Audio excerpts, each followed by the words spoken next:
Ang mabuting balita ng Panginoon, ayon kay San Marcos.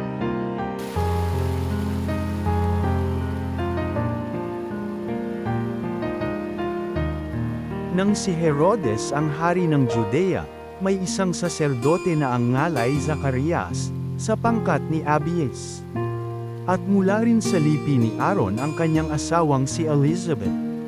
Kapwa sila kalugod-lugod sa paningin ng Diyos, namumuhay ng ayon sa mga utos at tuntuning mula sa Panginoon.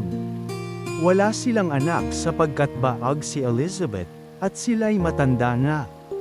Ang pangkat ni Zacarias ang nanunungkulan noon, at siya'y naglilingkod sa harapan ng Diyos bilang saserdote. Nang sila'y magsapalaran, ayon sa kaugalian ng mga saserdote, siya ang nahiram na maghandog ng kamanyang. Kaya't pumasok siya sa templo ng Panginoon sa oras ng pagsusunog ng kamanyang, samantalang nagkakatipon sa labas ang mga tao at nananalangin. Walang ano-ano'y napakita sa kanya ang isang anghel ng Panginoon, nakatayo sa gawing kanan ng damba ng sunugan ng kamanyang. Nagulat si Zacarias at sinidlan ng matinding takot nang makita ang anghel. Ngunit sinabi nito sa kanya, "Huwag kang matakot, Zacarias. Dininig ng Diyos ang panalangin mo.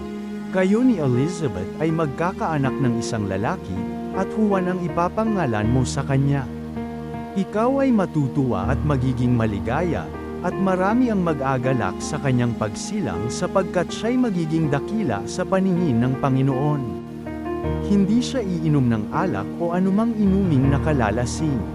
Sa sinapupunan pa lamang ng kanyang ina, mapupuspos na siya ng Espiritu Santo. Marami sa mga anak ng Israel ang panunambalikin niya sa kanilang Panginoong Diyos.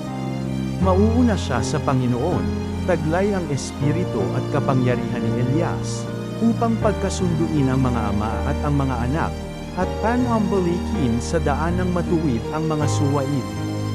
Sa gayon, ipaghahanda niya ng isang bayan ang Panginoon. Ang mabuting balita ng Panginoon.